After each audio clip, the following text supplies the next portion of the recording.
Got the goats grazing up here in the backyard. Getting ready to go head down to my parents' house. We're gonna let the dogs out.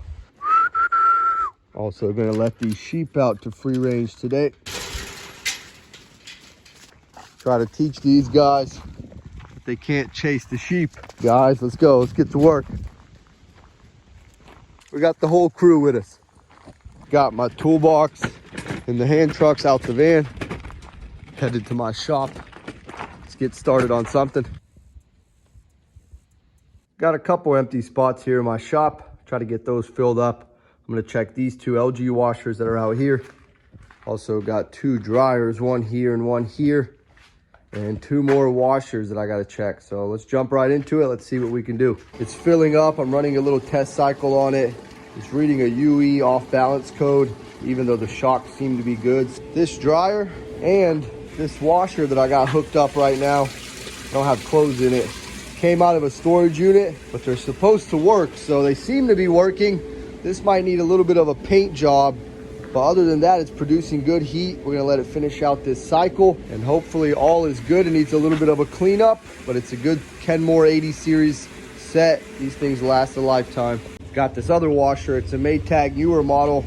Seems to only be wanting to spin the center agitator and not the drum very well. So there's one or two things causing this issue. Either the shifter's bad on the bottom, or underneath this agitator, there's a little plastic hub that tends to wear out and cause this problem as well. So we're gonna take a deeper look and see what's going on.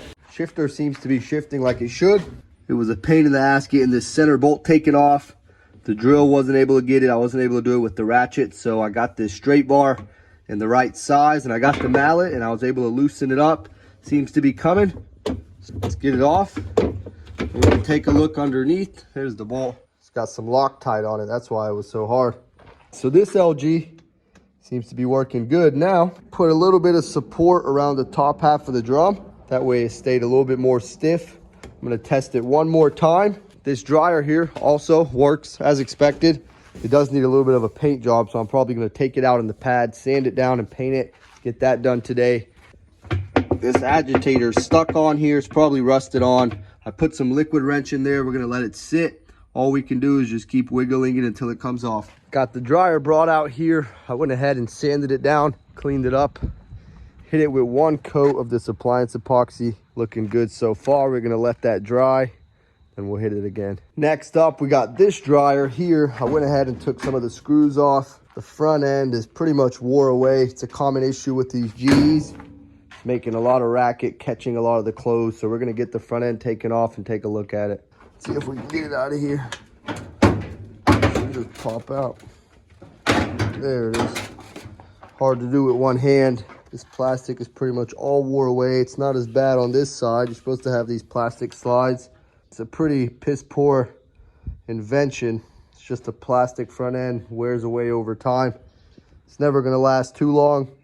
So we're gonna see if we can get another one of these ordered. Also got quite a bit of lip buildup in here, so we're gonna have to get that cleaned out as well. What you got right there? This is a Keltec Sub 2000. Wow, a lot of fancy numbers. Guess so, let's see. No.